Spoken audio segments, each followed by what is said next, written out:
Yo quiero conocerlo. Lo estoy conociendo, pero quiero conocer más del amor de Dios, y no es, hermanos, teológicamente. Quiero conocerlo en experiencia. Lo he estado conociendo, lo he conocido, lo sigo conociendo, pero yo siento que eso va más allá. Entonces, siempre decimos, el amor de Dios está el amor. Quiero decir, en las clases de amores es el amor eros, el amor filial, y el amor ágape. Y hermanos, es el amor de Dios. Este es el que debiéramos conocer, ¿verdad? En experiencia, en nuestra relación con el Señor. Entonces el amor eros, decimos, bueno, pues es el amor de los enamorados, es el amor sentimental, pero también es un amor sexual.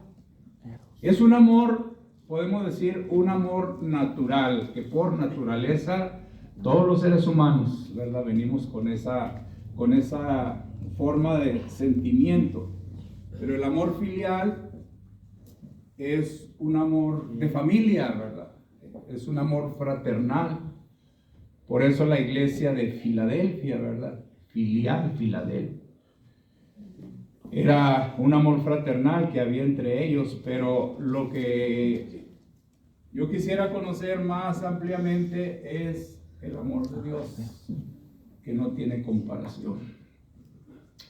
Y hermanos, es tan extenso y es tan grande el amor de Dios que apenas lo alcanzo a vislumbrar en la Escritura, donde dice que habite Cristo por la fe, para que arraigados y fundados en Él, en ese amor, podamos comprender con todos los santos cuál es anchura, profundidad, altura, y conocer el amor de Dios o de Cristo, que excede a todo conocimiento, causa, motivo, razón por el cual, dijo Pablo, yo lo he perdido todo. Y hermanos, pues yo medito en esa experiencia del apóstol cuando él va a perseguir a los cristianos y aparece aquella luz. Y hermanos, cae a tierra y entonces, ¿quién eres, Señor? ¿Quién eres, Señor? Yo soy Jesús, a quien tú persigues. Entonces expresa él y dice esa palabra: Señor, ¿qué quieres que yo haga? Y hermanos, todavía es una palabra que resuena, ¿verdad?, en el corazón, porque es algo de todos los días. Señor, ¿qué quieres que yo haga? Conocer esa relación, esa comunicación, esa comunión constante. Voy pasando por ahí por el libro de Samuel, primera, segunda de Samuel, y entonces me llama la atención cómo él pregunta, cómo Dios le responde. ¿Seguiré a esa tropa, Señor? ¿Alcanzaré a esa tropa? Sí, ve. ¿Me entregarán los de Keila? Sí, te entregarán. Como él preguntaba, hermanos, a Dios, y Dios siempre le respondía. Entonces, que tal sea nuestra comunicación y nuestra relación a Dios entre nosotros y Dios. Medito aquí en el libro de Oseas, hermanos, y veo que es un libro que, bueno, pues Oseas, profeta menor, como el cuarto profeta que se considera entre los profetas menores, pero no menor, hermanos, porque sea menos, sino porque en su clasificación, en el cual está como entre los profetas. Y él empieza hablando en el capítulo 1, y cuando le dice, hermanos, que vaya y tome una mujer, pero que sea fornicaria, y que tenga también hijos de fornicación. El primer hijo que tiene es Jezreel, que quiere decir sembrado por Dios o sembrado en Babilonia.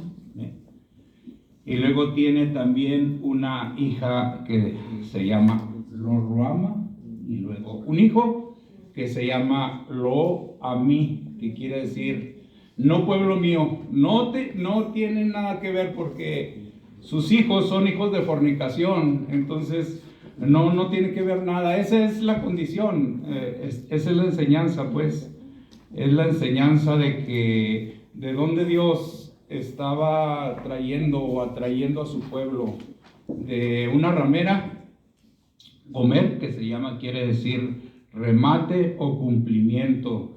Remate porque pues yo pienso que en aquel tiempo, hermanos, las ponían como, ahora sí que en remate, ¿verdad? A las mujeres, las vendían, los esclavos, los ponían en exhibición, y el mejor postor decía, yo quiero a ese como para mi siervo, y yo quiero a esa como mi sierva, o para que me sirva, o lo que sea, en completa disposición del comprador. Y entonces viene la descendencia, que también son hijos de fornicación, pero entre ellos, hermanos, nace primeramente Jezreel, que quiere decir que es sembrado por Dios. Yo quiero pensar, hermanos, en la esperanza en la cual nosotros como personas, como seres humanos, como creación de Dios, como nosotros nos descarriamos todos, pero en el plan de Dios, pues Él estaba preparando a su Hijo, ¿verdad? Preparando a su Hijo para venir y rescatarnos.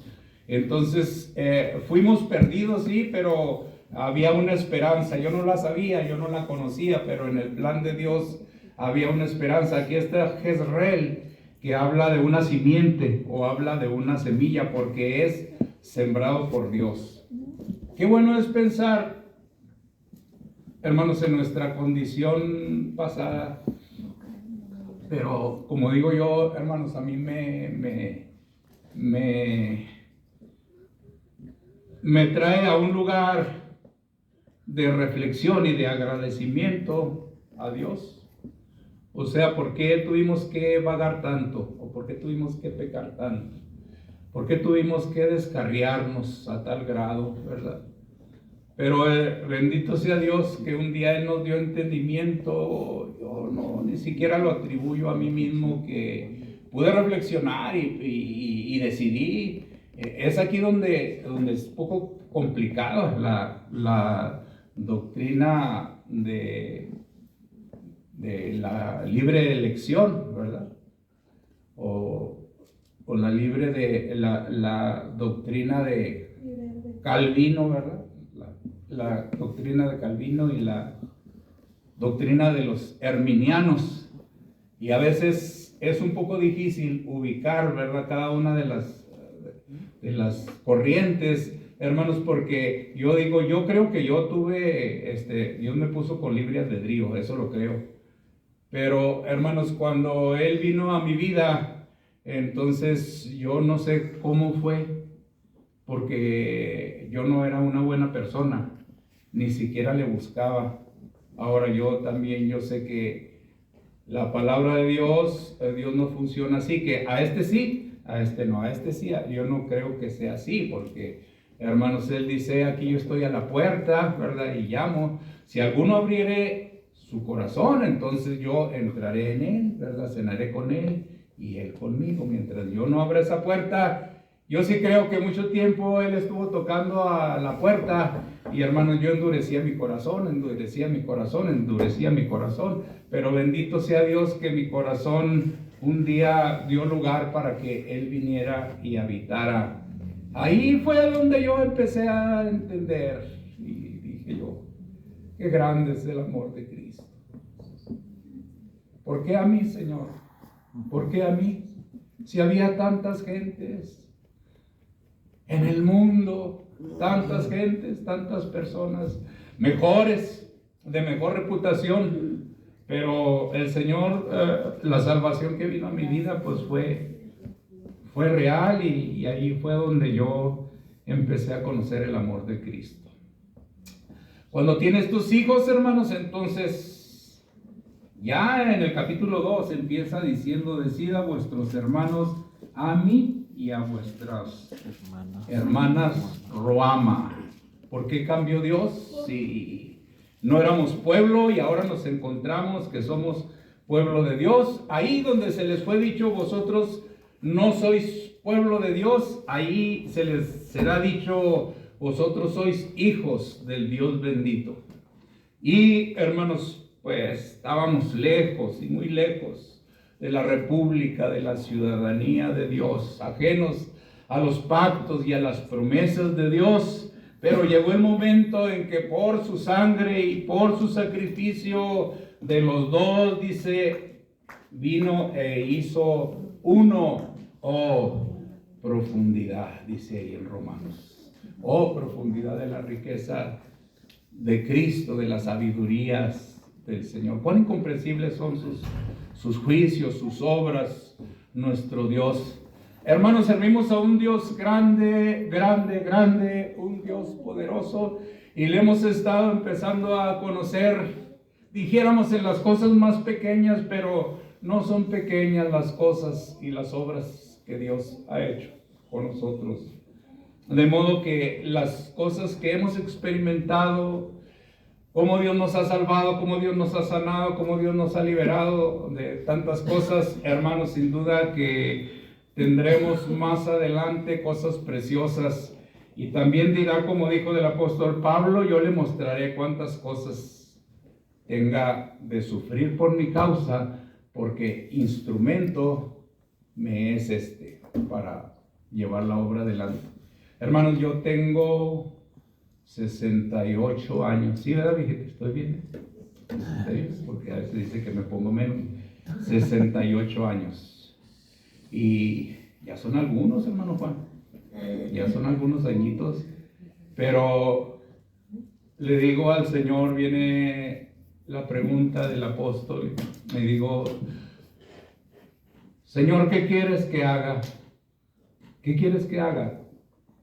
O sea, ya en estas alturas, ya en estos años, ya habiendo conocido a Dios de hace como 40 y algo de años, aún está la pregunta en mi corazón. No porque estoy confundido, hermanos, no estoy confundido, yo estoy ubicado. Siento la gracia de Dios esta mañana, ¿verdad? Es un gozo poder cantar, poder bendecir al Señor. Se siente el gozo del Señor, el oír a todos cantar y alabar a Dios es un gozo, hermano, muy grande. Pero todavía mientras vamos en este camino, todavía la pregunta del corazón surge y dice, ¿qué quieres que yo haga? ¿En qué quieres que emplee los años que me quedan? No es una actitud pesimista, pienso yo, hermano. Pienso yo más bien como que es una obra que apremia, ¿verdad? Y en el tiempo de Dios, Él tiene todo su tiempo, todas las cosas a su tiempo, y Él tiene ya todo programado. Pero en mí, hermanos, puede haber una tardanza de la obra que Dios quiere hacer en esta persona. Y es ahí donde surge esta pregunta también del corazón, que digo, Señor, ¿qué es lo que tú quieres que yo haga? Entonces, pero yo quiero que vayamos, hermanos, ahí donde Él admite a ese pueblo que no era su pueblo, ahora, a esa ramera, Gomer, que quiere decir remate, también quiere decir cumplimiento. Porque llega un día, hermanos, en que esa mujer que estaba exhibida para ser comprada al mejor postor, llega el tiempo en que tiene su cumplimiento, y eso es, hermanos, se cumple en la persona de Jezreel, que es sembrado por Dios. Porque, hermanos, no importa por dónde hayamos pasado, de dónde hayamos venido, de qué clase de pecado practicáramos, hermanos, como Dios en su gracia y en su misericordia, Él tiene una semilla de incorrupción que es la palabra de Dios, es la palabra viva, es la que nos hace una nueva criatura y nos hace una nueva creación. Y en su momento es implantada en nuestros corazones, y es cuando dice, yo le voy a dar las puertas de Achor por puertas de esperanza. Y Achor nos habla de un valle en el cual hermanos, vienen a ser enjuiciados aquellos que tomaron, hermanos, del anatema en el tiempo de Josué y que se robaron un lingote de oro y que un manto babilónico. Y entonces vienen y, hermanos, se hace juicio, buscan, indagan por medio de Dios hasta que llegan a la familia y entonces ahí, hermanos, son destruidos porque tenía que venir un juicio. Entonces Dios nos ha dado una puerta de esperanza para nosotros y bendito sea Dios que el juicio que está viniendo a nuestras vidas o que venga no será para destruirnos, será para fortalecernos, será para formarnos. Ese es el amor de Cristo, hermanos, que nos constriñe. Porque el amor de Cristo está, capítulo 5 de Romanos, está derramado en nuestros corazones. Es un amor, hermanos, exuberante. Ahí lo vemos nosotros en el mismo capítulo de Romanos, cuando lo describe y dice que por un hombre entró el pecado, mucho más, por uno nosotros seremos justificados. Y si el pecado abundó, la gracia de nuestro Señor Jesucristo sobreabundó. Y mucho más, y mucho más, y mucho más. Mientras leo ese capítulo, yo puedo ver la cruz de Cristo, o a Cristo Jesús en la cruz, hermanos, redimiéndonos y siendo Él mismo nuestra justicia. Bendito sea Dios. No tengo nada que añadir, hermanos. Para yo ser salvo, para yo estar delante del Señor, nomás yo acepto que soy una nueva criatura. En el capítulo 2, en el verso 14, se me hace muy precioso este versículo y dice, hablando de ella, o hablando de ese pueblo que Él tiene en su corazón, ese pueblo tan rebelde, ese pueblo tan difícil de tratar, ¿cómo yo puedo convencerlo, pues?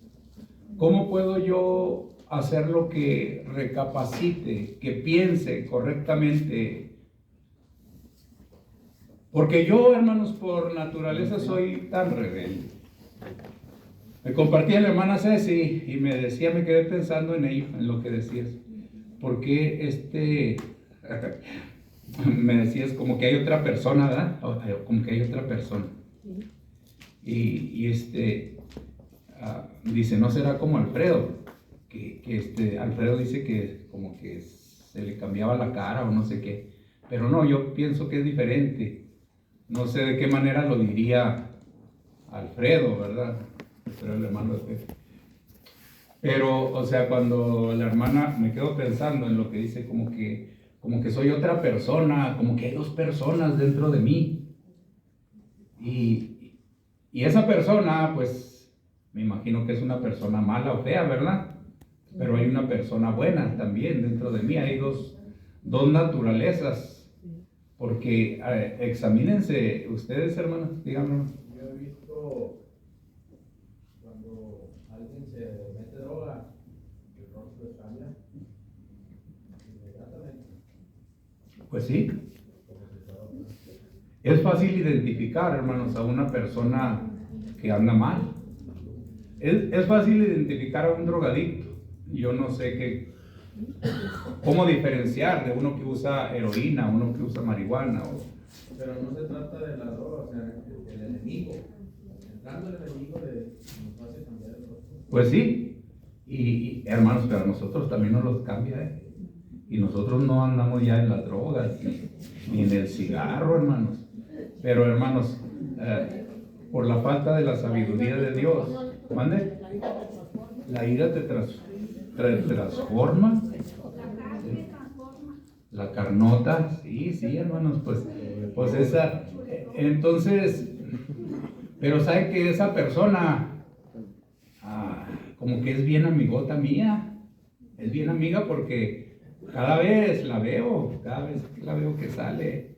Y a veces esa amiga mía se manifiesta con pensamientos malos. Y yo digo, ¿de dónde vienen estos pensamientos? No son buenos. Y luego, a veces tengo sueños también, hermano. Sueños muy feos, de veras que sueños muy feos, que, hermanos, no quiero ni platicárselos.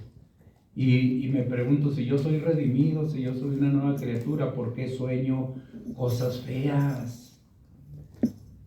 Entonces me doy cuenta que esa amigota que traigo conmigo es es a la vez mi familiar, es mi íntimo amigo mío, pero hermanos, es mi enemiga, es mi enemiga. Hay una frase que dice: ¿qué culpa tiene el aire por el desorden que hizo?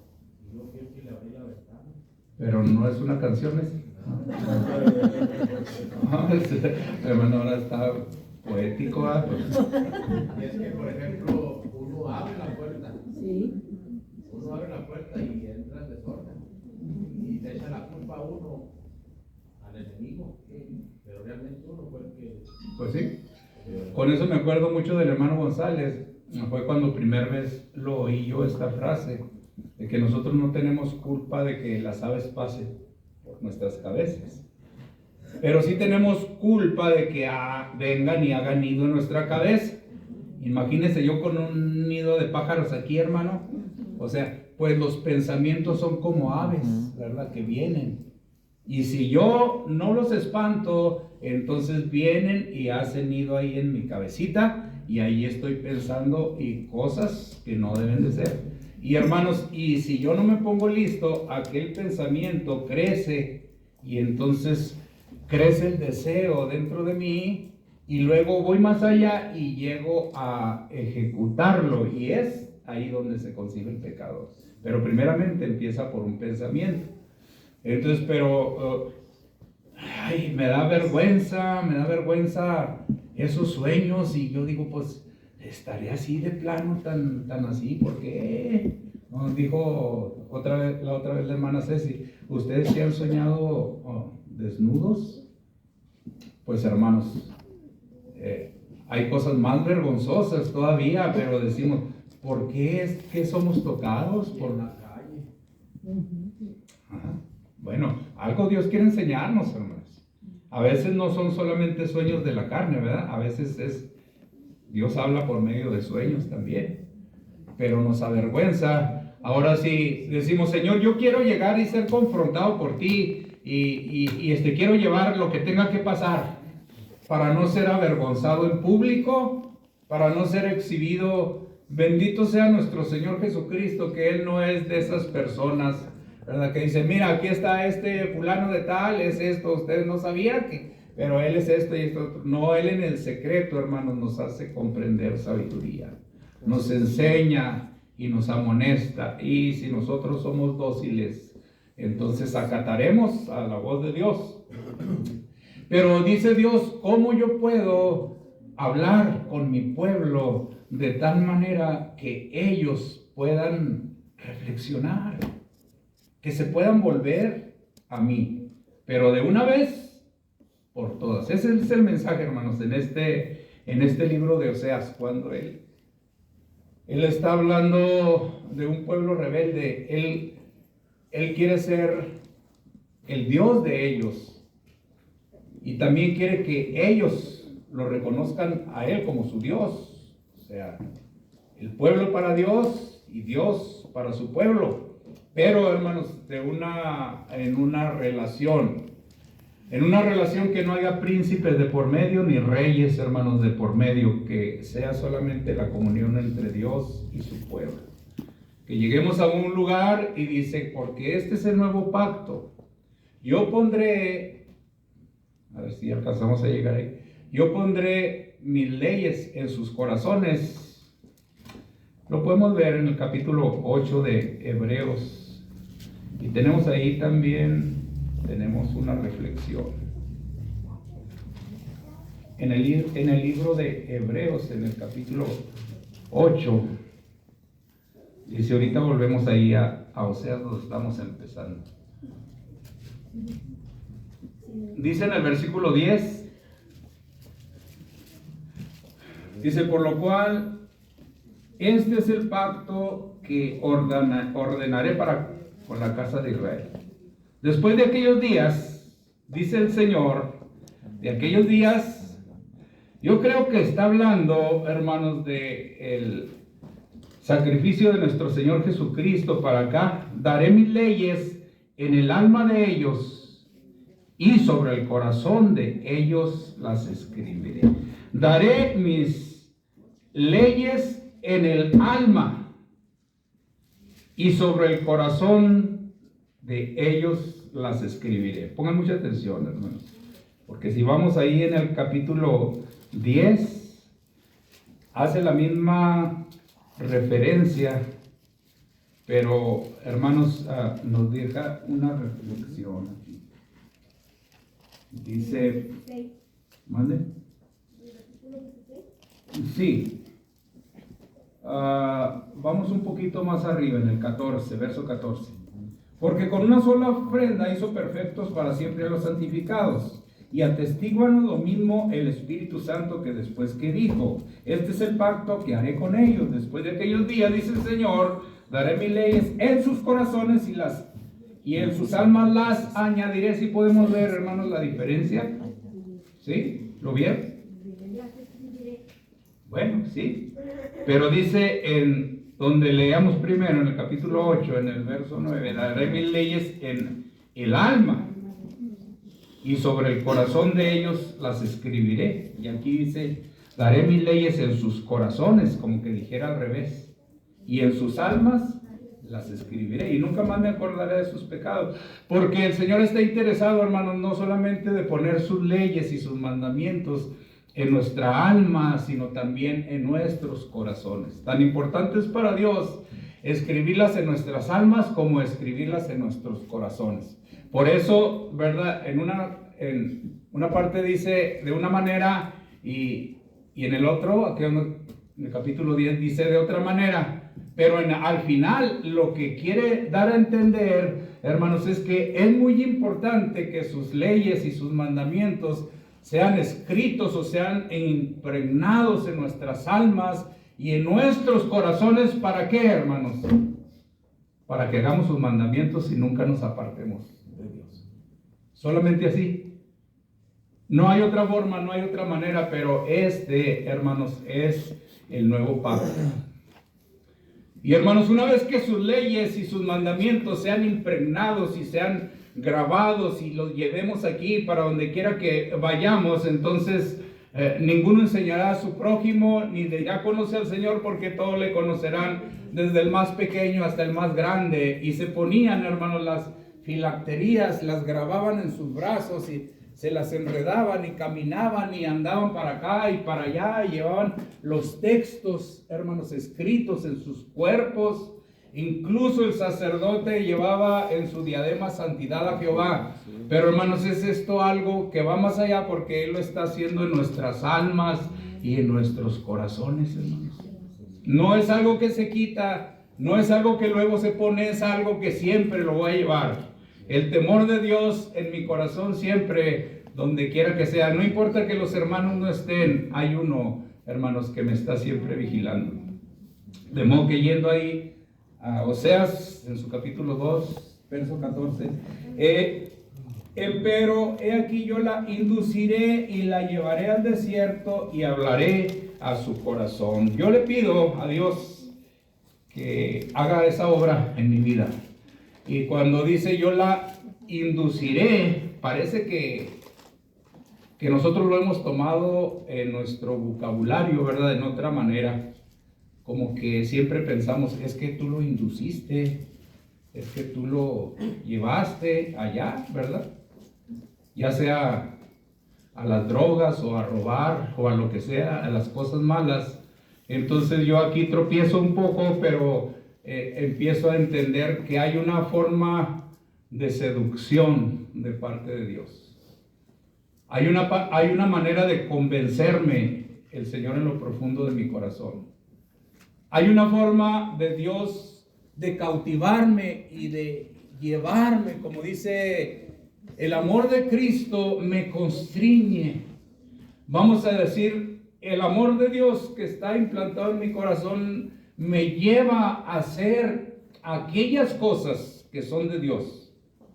Yo creo que esa es la conclusión que Pablo sacó, porque decía Pablo entonces andaba pecando también, porque él dijo, las cosas que no quiero hacer, estas son las que hago, las que debo de hacer, no las hago. Entonces encuentro que el mal está en mí, pero estaba hablando de un ejemplo de la naturaleza de pecado con la cual traemos, que tenemos que tenerla, hermanos, a raya. y al fin termina diciendo: doy gracias a nuestro Señor por nuestro Señor Jesucristo, que Él es el que hace posibles todas las cosas. Entonces, hermanos, Dios está haciendo un trabajo, una obra de inducción, ¿verdad? De inducción. Nos está forzando. El otro día preguntaba la hermana Ceci que si la víctima del altar la amarraban, ¿verdad? Pues, hermanos, sí dice atar, poner cuerdas a la víctima, ¿verdad? Entonces, hermanos, aunque el corderito era muy mansito, hacía sus estragos. Y hermanos, cuando Abraham lleva a su hijo y pues va decidido a ofrecerlo en sacrificio, y pregunta el joven, ¿verdad? Y dice: oye, papá, pues ¿dónde está el cordero, ¿verdad? Es porque yo veo pues la leña y luego el fuego, pero ¿dónde está el cordero? Y Abraham, hermanos, en su corazón: hijo mío, pues ese cordero eres tú. Porque iba bien decidido, ¿verdad? Pues, cuando lo pone en el altar, hermanos, pone la leña y lo pone a él como un corderito, entonces también lo ata. Hermanos, hubo un cordero que fue el cordero de Dios que quitó el pecado del mundo, que no fue atado, hermanos, con cuerdas literales, pero fue, hermanos, puesto en una cruz. Ese era el castigo para mí, ¿verdad? Era el castigo para mí. Era el tormento que yo como pecador y malhechor, hermanos, yo merecía, pero bendito sea Dios cuando Él, hermanos, me hizo a un lado y entonces me dijo: hijo mío, yo voy a tomar tu lugar.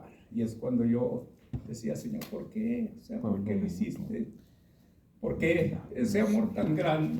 O sea, yo empiezo a entender, ¿verdad?, cómo es ese versículo que tanto recitamos, Juan 3:16, porque de tal manera amó Dios al mundo que dio a su Hijo unigénito, para que todo aquel que en Él cree no se pierda, sino que tenga la vida eterna. Él no quiere, hermanos, que nada se pierda. Por eso dijo: de los pedazos de pan que sobraron, recójalos, que nada se pierda. Entonces ahí está Él hablando a nuestras almas y a nuestros corazones para que espíritu, alma y cuerpo puedan ser regenerados o puedan ser vueltos, ¿verdad?, a la vida.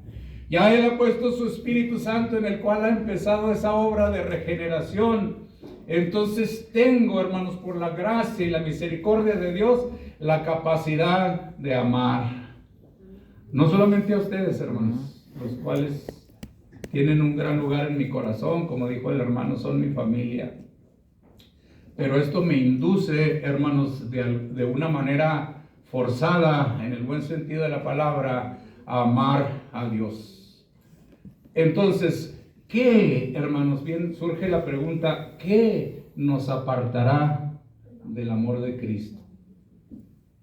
Enumerada: tribulación, angustia, persecución, hambre, desnudez, peligro, cuchillo. Y luego se va más allá, hermanos. Ni lo alto, ni lo bajo, ni principados. Los principados y potestades, hermanos, son aquellas legiones del enemigo que vienen en bandadas, hermanos. Cuando Dios va más adelante con uno de sus hijos, entonces vienen porque quieren echar a un lado la obra de Dios en aquel o en aquella. Entonces, para apartarnos del amor de Cristo. Por eso dice la Biblia que todos los días peligramos, no podemos descansar. De ahí que cuidemos nuestra salvación con temor y temblor. Doy gracias a Dios, hermanos, porque Él, hermanos, ha hecho un pacto conmigo, con su pueblo, con cada uno de nosotros, y está poniendo su palabra y sus leyes, hermanos, en nuestros corazones. Que su palabra se haga, hermanos, carne en nosotros. Aquello que comenzamos leyendo como historia solamente, hermanos, ya está haciéndose carne en nuestros corazones. Bendito sea Dios por la palabra santa, pura de Dios, que está escrita o que dejó impresa por medio de estas letras. Entonces la llevaré al desierto. ¿A quién le gusta el desierto? Pues no sé, hermanos, ¿a quién le guste? Pues dijo el hermano Pepe, este lugar, Habs, ¿verdad? Pues ya me está gustando con el tiempo. Dijo un hermano, aquí a mí no me gusta más que para suicidarme, esto es lo único que me gusta, este lugar. Porque me deprime este lugar. Pues vienen de allá de Sacramento, hermanos, donde todo es una extravagancia. Y llegan ahí a Monument, ¿verdad? Donde lo único que adorna ahí es el indio Jerónimo, ¿verdad? Que está una estatua de y eso a veces pasa desapercibido. Pero no hay nada más que mezquites, hermanos. Decía el hermano José que él estaba en la metrópoli de Monument, decía, para identificarse donde él estaba. Pero no hay, hermanos, el desierto no tiene nada de atractivo. Sin embargo, hermanos, para muchos están en sus corazones porque son sus tierras, son sus lugares de origen. Ahí tienen sus raíces, es lo que han conocido. Pero aquellos que han conocido la exuberancia, hermanos, cuando por primera vez fui a Guatemala con el hermano González, empiezas a subir y pasas un río, empiezas a subir una cuesta, pero con una exuberancia de palmeras, de plantas tropicales, aves de distintos colores. Y hay un letrero muy grande que dice, bienvenido al país de la eterna primavera. Y empiezas a entrar y empiezas a ver allá los montes, los cultivos en los montes, las hondanadas, los arroyos de aguas cristalinas. Es de veras que literalmente es una belleza. Y luego yo pienso de dónde nosotros venimos y decimos, imagínense el desierto de Samalayuca, las arenas de Samalayuca. No es muy atractivo el desierto, hermanos, pero el desierto nos está hablando de una soledad, de un aprieto, de un lugar donde no hay vida. Y es ahí donde Dios quiere traernos, en el cual muchas veces sentiremos, hermanos, la ausencia de Dios en nuestras vidas. Muchas veces sentiremos el problema o la situación mayor. Muchas veces no sentiremos el aliento o la inspiración, hermanos. Ojalá que siempre tuviéramos esa inspiración. Pero yo sé, hermanos, que los que predican la palabra de Dios, hermanos, lo sientan o no lo sientan, hermanos, se sientan en el Líbano o se sientan en el desierto. ¿Por qué, hermanos? Porque ya hay una seguridad, ¿verdad?, interna en el corazón, impregnada, sabiduría que, hermanos, los desiertos por los cuales nosotros atravesaremos no son para quedarnos ahí, sino que serán, hermanos, para una disciplina y para una enseñanza. Entonces, bendito sea Dios, porque Él quiere llevarnos al desierto y hablaré, dice, hablaré en ese lugar, en ese aprieto, en esa escasez, en esa enfermedad, en ese dolor, en esa necesidad, yo voy a hablar al corazón. Gracias a Dios. A mí me da mucho aliento, hermanos, cuando yo sé que no siempre tengo que estar en la exuberancia o no siempre tengo que estar en el Líbano. Doy gracias a Dios por los cultos bonitos, por los que no son muy bonitos. Doy gracias a Dios porque cuando hay muchos hermanos o cuando vemos poquitos, doy gracias a Dios por todo y en todo estamos aprendiendo a dar gracias a Dios y de una manera o de otra ver la mano de Dios. Aunque parece que no hay vida, ahí está, hermanos, Jezreel, ahí está esa semilla de Dios en los hijos de Dios, implantada en nuestros corazones. Han venido las aves y no han podido hacer nada. Han estado entre espinas y no la han ahogado, o entre piedras. La semilla del evangelio incorruptible de Dios perdura en nuestros corazones y es lo que pedimos del hermano Ramón y oremos, ¿verdad?, para que esa semilla, hermanos, crezca hasta llegar a fruto. Y daré sus viñas desde allí y el valle de Ashor, lo cual nos habla de un juicio, pero un juicio para vida, por puerta de esperanza, y ahí cantará como en los tiempos de su juventud, como en el día de su vida de la tierra de Egipto. Acuérdate de tu primer amor, acuérdate cuando saliste de Egipto. Acuérdate de tu juventud. Acuérdate cuando empezaste. Acuérdate cuando eras un niño en Cristo. Acuérdate de tu primer amor. Nunca olvides tus principios. Nunca olvides el día que tú fuiste rescatado. Nunca olvides aquel ánimo, ¿verdad? Que empezó como nos juntábamos. ¿Quién está aquí de los testigos? Pues yo creo Rosenda, ¿verdad? Que nos juntábamos pues de repente con la hermana Geno llegábamos y en ese entonces éramos unos jovenazos, ¿verdad, Mengol? Y entonces, pero hermanos, no nos los proponíamos, no nos poníamos de acuerdo, llegábamos, digamos, por el Espíritu Santo y empezamos a tener comunión y uno compartía una cosa. Y entonces decía la hermana Romero, vamos a aventarnos ese canto que dice, santos águilas, suban a lo celestial. Y hermanos, en la calle, ahí en la esquina con hermana Romero empezamos a cantar. Y cómo se reunían para la oración, y cómo se reunían para las veladas, y cómo se reunían para el ayuno. Hermanos, gracias a Dios, ¿verdad? Por el tiempo que nosotros pasamos de nuestra juventud, cuando nosotros salimos de la tierra de Egipto. Son etapas, ¿verdad? Son etapas por las cuales hemos venido pasando. Pero luego dice, y será que en aquel tiempo, dice Jehová, me llamarás marido mío, y nunca más me llamarás Bali. ¿Sabe usted lo que quiere decir Bali? Esto es mi Señor. Sí, Él es mi Señor. Pero Él no quiere ser solo nuestro Señor, hermanos. Él quiere ser nuestro marido. Él quiere ser nuestro esposo. Él quiere ser nuestro proveedor.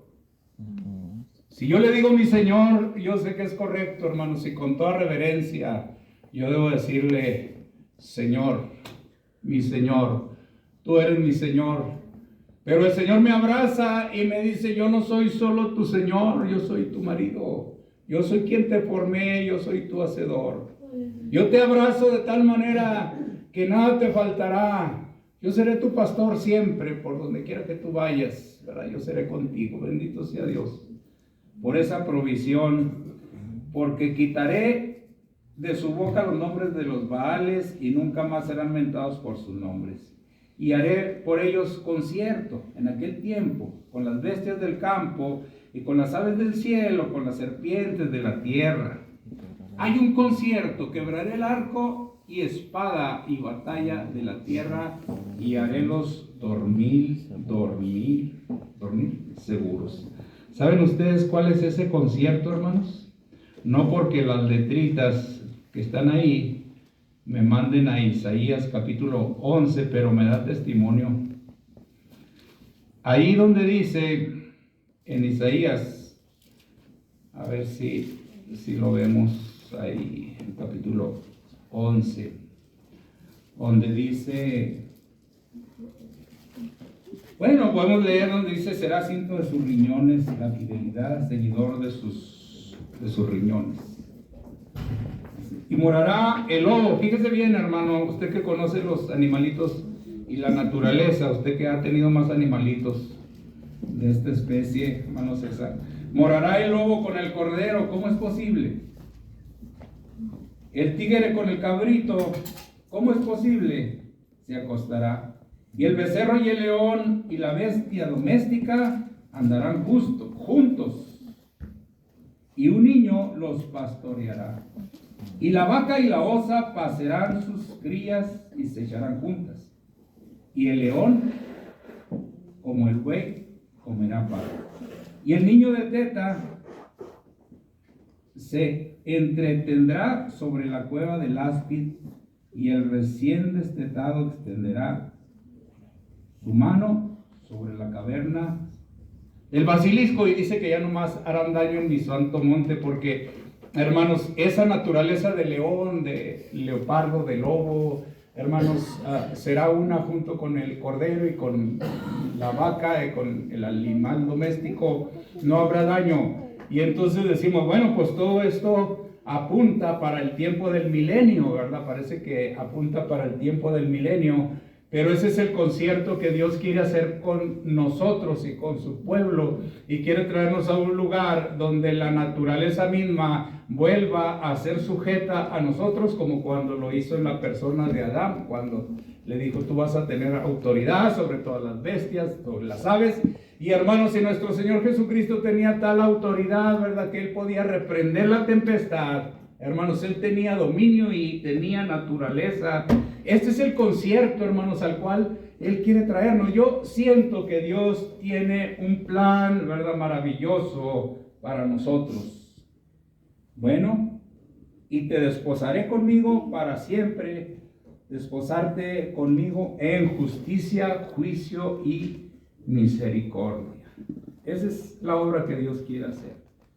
Desposarnos o entrar en matrimonio, pero en justicia, en juicio, misericordia y miseraciones. Díganme, hermanos, ¿cuál es la diferencia entre misericordia y miseraciones? ¿Cuál es la diferencia entre misericordia y miseraciones?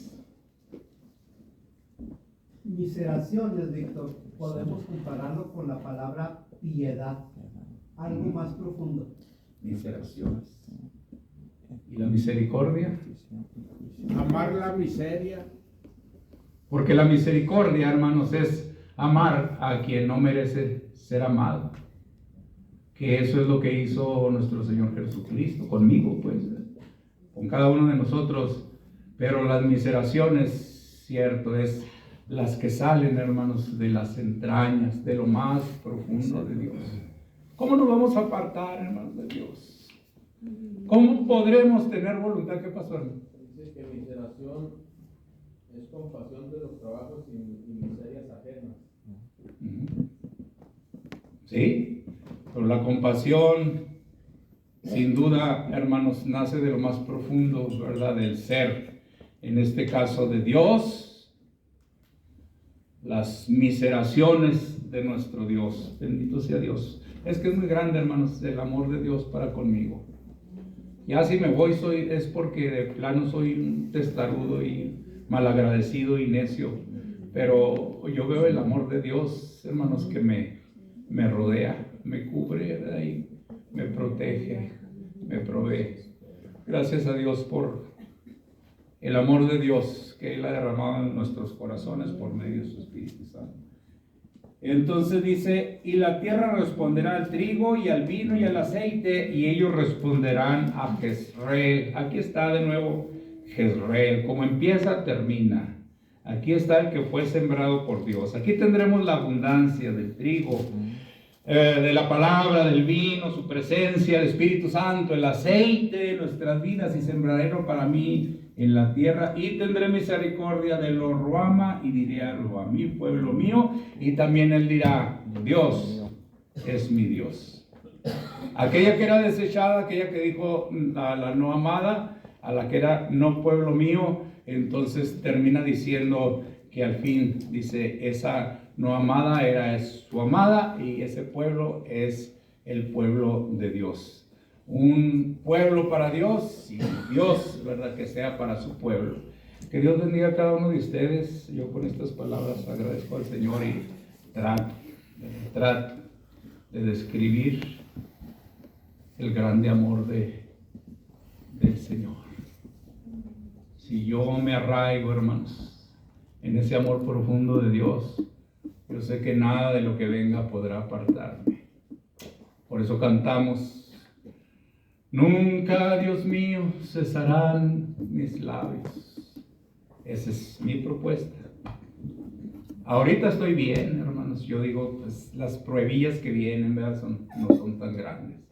Pero, hermanos, cuando seamos metidos en ese estrecho, ¿verdad?, decimos: ¿dónde, hermanos? ¿Dónde viene y en qué tiempo es la presión para el pueblo de Dios y la persecución? Cuando vengan esas cosas más duras, hermanos, yo espero ya haber crecido lo suficiente para que, si es posible, poner mi vida o dar mi vida literal por la causa del Señor. Estoy agradecido con Dios. Amén. Gracias, Señor. Dios